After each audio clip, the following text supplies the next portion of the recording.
আজকে আমরা পড়ব রিঅ্যাকশনস অফ অর্গ্যানিক কেমিস্ট্রি, অর্থাৎ জৈব যৌগের যে বিক্রিয়াগুলো হয় সেই বিক্রিয়াগুলোর সম্পর্কে একটা ধারণা।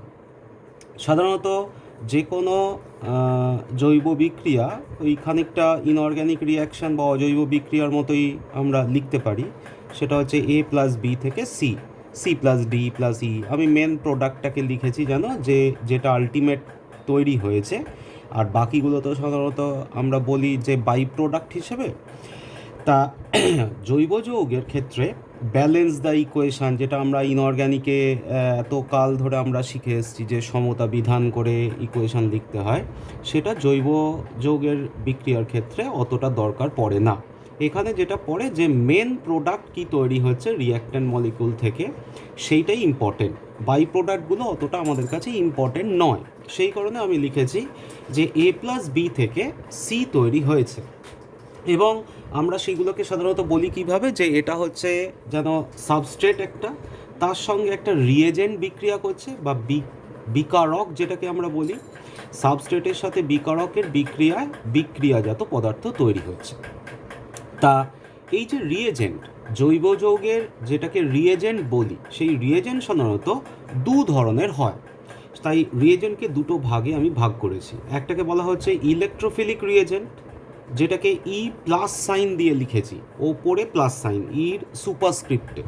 আরেকটা হচ্ছে নিউক্লিওফিলিক রিয়েজেন্ট, যেটাকে এন ইউ, এখানেও সুপারস্ক্রিপ্টে নেগেটিভ চার্জ দিয়েছি। অর্থাৎ ইলেকট্রোফিলিক রিয়েজেন্ট আর নিউক্লিওফিলিক রিয়েজেন্ট, এই দু ধরনের রিয়েজেন্ট হতে পারে। ইলেকট্রোফিলিক রিয়েজেন্ট কথাটার মানে কি? মানে হচ্ছে যে ইলেকট্রো মানে ইলেকট্রন, ফিলিক মানে হচ্ছে অ্যাফিনিটি বা আকর্ষণ, অর্থাৎ ইলেকট্রনের প্রতি আকর্ষণ। ইলেকট্রন এখানে কোন সেন্সে ইউজ করছি আমরা, যে নেগেটিভ চার্জ হিসেবে ইউজ করছি। এখানে ইলেকট্রন বলতে সত্যি সত্যি ইলেকট্রন বলছি না, কারণ আমরা জানি যে কোনো রাসায়নিক বিক্রিয়া বলতেই তো ইলেকট্রনের আদান প্রদান। আমরা তো কেমিক্যাল বন্ডিং বা তোর বন্ধনে আমরা এগুলো পড়েছি। কিন্তু এখানে অ্যাকচুয়ালি ইলেকট্রোফিলিক রিয়েজেন্ট বলতে আমরা যেটা বুঝতে চাইছি সেটা হচ্ছে যে সকল রিয়েজেন্টগুলোর নেগেটিভ চার্জের প্রতি আকর্ষণ, অর্থাৎ নিজেরা তাহলে কী হতে হবে, পজিটিভ চার্জ। তাই জন্য আমি লিখেছি এখানে ই প্লাস, এই দিয়ে ডেজিগনেট করা হয়েছে। আর নিউক্লিওফিলিক মানে হচ্ছে নিউক্লিও মানে নিউক্লিয়াসের প্রতি আকর্ষণ যা। এখন নিউক্লিয়াস বলতে আমরা সাধারণত কী বুঝি, প্রোটন, অর্থাৎ পজিটিভ চার্জ। তাহলে পজিটিভ চার্জের প্রতি আকর্ষণ যার, সেই নিজেরা তাহলে কী ধরনের চার্জ স্পিসিস হয়, নিজেরা সাধারণত নেগেটিভ চার্জ স্পিসিস হয়।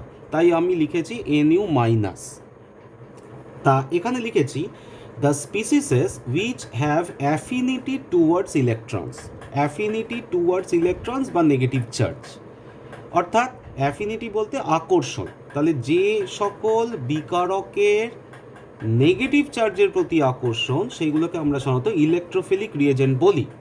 আর যে সকল স্পিসিসের বা কেমিক্যাল স্পিসিসের তো বিকারকের পজিটিভ চার্জের প্রতি আকর্ষণ সেইগুলোকে আমরা সাধারণত বলি নিউক্লিওফিলিক রিয়েজেন্ট। এখানে কতকগুলো ইলেকট্রোফিলিক রিয়েজেন্ট এবং নিউক্লিওফিলিক রিয়েজেন্টের এক্সাম্পল দেওয়া হয়েছে। এইগুলো আমরা যত অর্গ্যানিক কেমিস্ট্রি এগোতে থাকবো তত এইগুলো আরও আমরা ভালো করে বুঝবো এবং শিখবো। যেমন এখানে কতগুলো এক্সাম্পল দিয়েছি, NO2 plus, H3O plus, CH3 plus. এই যে প্লাস সাইন মানেই হচ্ছে এরা কি নেগেটিভ চার্জের প্রতি আকর্ষণ হবে, অর্থাৎ যদি কোনো একটা জায়গায় নেগেটিভ চার্জ স্পিসিস পায় তাহলে এই পজিটিভ চার্জগুলোর সঙ্গে সঙ্গে তাকে গিয়ে অ্যাটাক করবে। এখানে দেখ দিয়েছি BF3, এখানে BF3-তে কিন্তু কোনো পজিটিভ চার্জ দিইনি, কিন্তু তা সত্ত্বেও এটা কিন্তু একটা ইলেকট্রোফিলিক সাবস্টেন্স। কিভাবে আমি বুঝলাম?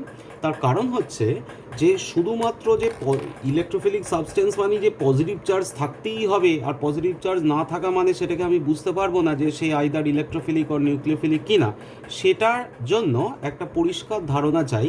যেমন ধর BF3, যদি আমি স্ট্রাকচারটা দেখি, বি তার 3টে হাত, কারণ আমরা জানি যে বোরনের হচ্ছে কত না, ইলেকট্রন বিন্যাস হচ্ছে 1s2 2s2 2p1, কারণ বোরন হচ্ছে 5, তাহলে এর আউটার মোস্ট সেলে কতগুলো ইলেকট্রন আছে? 3টে। তাই 3টে বন্ডিং তৈরি হয়েছে 3টে এফের সাথে, ঠিক তো? তাহলে মোট বোরনের চারপাশে কতগুলো ইলেকট্রন হলো? 1 2 3 4 5 6। দেখ এখানে কিন্তু অক্টেট ফুলফিল হয়নি, তার মানে it can accept electron from others, তার মানে অন্যদের কাছ থেকে সেই ইলেকট্রন নিতে পারে। সেই হিসেবে BF3 as an electrophilic species, ঠিক আছে? অর্থাৎ সবসময় যে পজিটিভ চার্জ থাকতেই হবে আর পজিটিভ চার্জ না থাকলে ইলেকট্রোফিলিক সাবস্টেন্স আমি বলতে পারবো না, এরম কিন্তু ধারণাটা ভুল। এরম আমরা আরও দেখব। নিউক্লিওফিলিক সাবস্টেন্স বলতে আমরা সাধারণত কী বলছি না, এক্স মাইনাস হিসেবে লিখেছি। এক্স মাইনাস বলতে এখানে যেমন এক্স, এখানে আমি হ্যালোজেনকে বুঝিয়েছি, যেমন F minus, Cl minus, Br minus, I minus, এইগুলো অর্থাৎ ফ্লোরাইড, ক্লোরাইড, ব্রোমাইড, আয়োডাইড, এইগুলো। আবার OH মাইনাস, NH2, দেখ NH2 এখানেও কিন্তু আমি নেগেটিভ চার্জ দিইনি, যেমন BF3-তে পজিটিভ চার্জ দিইনি, NH2-তেও নেগেটিভ চার্জ দিইনি। তা সত্ত্বেও এটা নিউক্লিওফিলিক কেন আমি বলছি? কারণ খেয়াল করে দেখ যে NH2 এখানে NH2-তে তোর লোন পেয়ার অফ ইলেকট্রন আছে নাইট্রোজেনের মাথায়।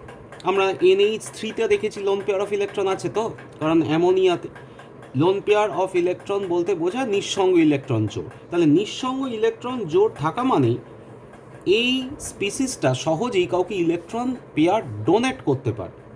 তাহলে ডোনেট করতে যে পারবে অথবা যার মাথায় নেগেটিভ চার্জ, তারাই হচ্ছে নিউক্লিওফিলিক সাবস্টেন্স।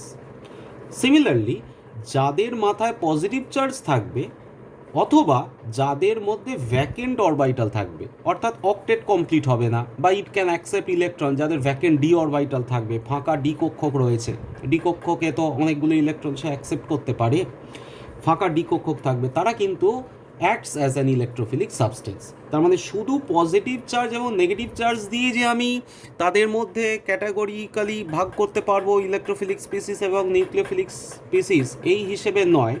এছাড়াও আমাকে বুঝতে গেলে যেটা বুঝতে হবে যে car lone pair of electron আছে, তারা নিউক্লিওফিলিক সাবস্টেন্স, কারণ সেই লোন পেয়ার ইলেকট্রন সে ডোনেট করতে পারে।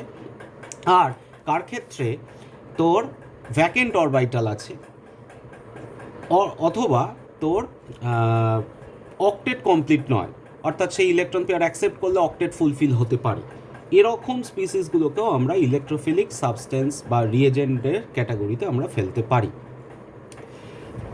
আর সাবস্ট্রেট যেগুলো হয়, সাবস্ট্রেট সাধারণত আমরা এখানে একটা এক্সাম্পল দিয়েছি যে কার্বন সাবস্ট্রেট সাধারণত কি, যেহেতু জৈব যৌগ ফলে কার্বন কন্টেনিং সাবস্টেন্সই হবে, কার্বন অ্যাটম থাকবে। তাহলে এখন কার্বন অ্যাটম মানেই কার্বনের 4টে হাত থাকে, তা কার্বনের 4টে হাত আমি এখানে দেখিয়েছি। সেখানে যে কোনো হয়তো CH3 বা HE যুক্ত আছে, সেগুলো আর আমি এখানে দেখাইনি, কিন্তু একটা হাত দেখিয়েছি যেটা কার্বন ছাড়া অন্য কেউ যুক্ত আছে, মানে কার্বন এবং হাইড্রোজেন ছাড়া, অর্থাৎ এইগুলো যদি হাইড্রোজেন হয় সেইগুলোকে আমি আর দেখাচ্ছিলাম না। আর এখানে একটা অন্য মানে হচ্ছে যে সে এটা হ্যালোজেন হতে পারে, অক্সিজেন হতে পারে, আদার দেন হাইড্রোজেন অর কার্বন, এরকম যদি কোনো স্পিসিস, সেটাকে আমি জেনারেলি জেড হিসেবে লিখেছি। তাই এই হিসেবে যদি সাবস্ট্রেটকে আমরা চিন্তা করি, যেমন সাবস্ট্রেটে আমি একটা এক্সাম্পল দিচ্ছি, যেমন ধর CH3OH, এটা একটা কি মিথাইল অ্যালকোহল, এটা একটা জৈব যৌগ। তাহলে মিথাইল অ্যালকোহলকে যদি আমি লিখি তাহলে কীরকম, C 3টে হাইড্রোজেন আর এখানে OH, তাহলে এই যে OH গ্রুপটা সেটাকে আমি যেন জেড হিসেবে লিখছি। এবারে OH এর জায়গায় NH2 হতে পারে, OH এর জায়গায় COOH হতে পারে, যে কোনো ফাংশনাল গ্রুপ হতে পারে, কার্যকরী মূলক হতে পারে। তো সেই জেডটাকে আমি জেনারেলাইজ হিসেবে লিখেছি। তো এখন CZ, এই যে CZ এই বন্ডটা মেনলি ভাঙতে গেলে 3টে উপায় ভাঙতে পারে, 3টে পসিবিলিটি হতে পারে। 3টে পসিবল কী কী? একটা হচ্ছে যে এই জেডটা, এই CZ যে বন্ড, সেই বন্ডের ইলেকট্রনটা নিজে গ্রহণ করে Z মাইনাস এবং সির মাথায় পজিটিভ চার্জ রেখে ভাঙতে পারে। এটা একটা ভাঙা, অর্থাৎ সি তার 3টে হাত এবং পজিটিভ চার্জ হয়েছে এবং Z মাইনাস চার্জ হয়েছে, এটা একটা উপায়, সেই 1 নাম দিয়েছে। আরেকটা উপায় হতে পারে কি, যে দুটোই একবারে সমানভাবে ভেঙেছে, সেই ভাঙাটাকে আমরা সাধারণত বলি যে হোমোলাইটিক ফিশন, অর্থাৎ জেডও এখান থেকে একটা ইলেকট্রন নিয়ে বেরিয়ে এসছে আর সিটাও একটা ইলেকট্রন নিয়ে বেরিয়ে এসছে। তাহলে এখানে যেটা তৈরি হয়েছে সেটা হচ্ছে ফ্রি র্যাডিক্যাল তৈরি হয়েছে। অর্থাৎ সির সাথে একটা লোন পেয়ার নয় লোন ইলেকট্রন আছে।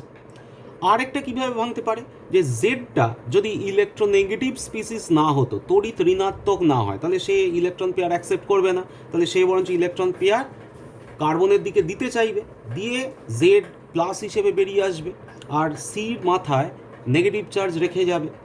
তাহলে এই তিনটে পসিবল ওয়েতে এই সিজেড বন্ড ভাঙতে পারে, অর্থাৎ যে কোনো সাবস্টেটের ক্ষেত্রে এই ঘটনা ঘটতে পারে। এখন এই তিনটে উপায়কে আমি 1, 2, 3 দিয়ে লিখেছি, এবং এই 1 আর 3 যে ভাঙাটা, এই ভাঙাটাকে আমরা সাধারণত বলি হেটারোলাইটিক ফিশন। হেটারোলাইটিক ফিশন কেন বলছি, কারণ সমভাবে ভাঙেনি, অর্থাৎ আইদার ইলেকট্রন পেয়ারটা, এই বন্ডেড ইলেকট্রন পেয়ারটা জেডের মাথায় এসছে, অথবা বন্ডেড ইলেকট্রন পেয়ারটা কার্বনের মাথায় এসছে, তাই হেটারোলাইটিক ফিশন বলছি। আর যেটা ইকুয়ালি ভেঙেছে, অর্থাৎ জেডও একটা ইলেকট্রন নিয়েছে এবং কার্বনও একটা ইলেকট্রন নিয়ে বেরিয়ে এসছে, সেটাকে আমরা বলি সাধারণত হোমোলাইটিক ফিশন। এইভাবে সাধারণত এই সিজেড বন্ড ভাঙতে পারে সাবস্ট্রেটে। এবারে ধর এই যে ভাঙলো, খেয়াল করে দেখ কেন সাবস্ট্রেট এরকম করে আমি ভেঙে দেখাচ্ছি। যেই প্লাস ধর এখানে আইদার এইভাবে ভেঙেছে প্রথমটা, তার মানে সির মাথায় প্লাস, তাহলে এই প্লাসটাকে ইলেকট্রোফিলিক আর নিউক্লিওফিলিকের মধ্যে কে অ্যাটাক করবে? অবভিয়াসলি নিউক্লিওফিলিক অ্যাটাক করতে চাইবে। সিমিলারলি যদি এইভাবে ভাঙতো, অর্থাৎ সি নেগেটিভ চার্জ এবং জেড পজিটিভ চার্জ, তাহলে রিএজেন্ট যখন সাবস্ট্রেটের সাথে রিয়াকশান করবে, এই যে ভাঙাটা, এটা তো ডিউরিং দ্য কোর্স অফ রিয়াকশানেই তো ঘটনাটা ঘটছে। তাহলে যখন সির মাথায় নেগেটিভ চার্জ, তখন কে একে অ্যাটাক করতে চাইবে? ইলেকট্রোফিলিক না নিউক্লিওফিলিক? অবভিয়াসলি ইলেকট্রোফিলিক সাবস্টেন্স এই কার্বনের মাথায় অ্যাটাক করতে চাইবে। এইভাবে আমরা রিয়াকশানগুলোকে স্টাডি করে থাকি। তাই জন্য এখানে আমি লিখেছি 1 and 3 হচ্ছে হেটারোলাইটিক ফিশন, আর 2কে বলছি আমরা হোমোলাইটিক ফিশন। এবং এই যে substrate plus reagent equals to যে আমি এখানে প্রোডাক্ট লিখেছি, এখানে সাবস্ট্রেটটা অ্যাকচুয়ালি আগে এরমভাবে ভাঙে, এই ভেঙে তারপর তার সাথে রিয়েজেন্ট রিয়াকশান করে, দিয়ে প্রোডাক্ট ফর্ম করে, এবং reagent either electrophilic reagent react করছে অথবা নিউক্লিওফিলিক রিয়েজেন্ট রিয়াক্ট করছে। এবং এই যে রিয়াকশানের মধ্যে এই যে হেটারোলাইটিক ফিশন হলো, এই ফিশানে যে পদার্থগুলো তৈরি হলো, এই পদার্থগুলোকেই আমরা সাধারণত বলি ইন্টারমিডিয়েটস।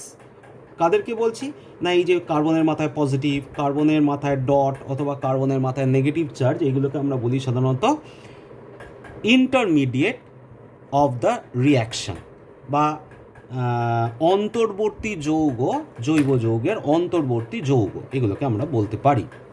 এখন এই অন্তর্বর্তী যৌগগুলো এই তিনটে মেনলি হয়, এছাড়াও আরও তিনটে হতে পারে, 3 ধরনের। টোটাল যত জৈব রাসায়নিক বিক্রিয়া আছে তার মধ্যে স্টাডি করে দেখা গেছে মেনলি 6টা ইন্টারমিডিয়েটের থ্রু দিয়ে এই reaction, total organic chemistry reaction সম্পন্ন হয়। এবং কারোর ক্ষেত্রে এইভাবে হয়, কারোর ক্ষেত্রে এইভাবে হয়, কোনো কোনো রিয়াকশান এইভাবে হয়, সেটা নির্ভর করছে কীরকম সাবস্ট্রেট, কীরকম রিয়েজেন্ট, তার ওপর ডিপেন্ড করছে। তাহলে মোট 6টা ইন্টারমিডিয়েট আজ পর্যন্ত এভিডেন্স পাওয়া গেছে যার থ্রু দিয়ে রিয়াকশান এগোয়।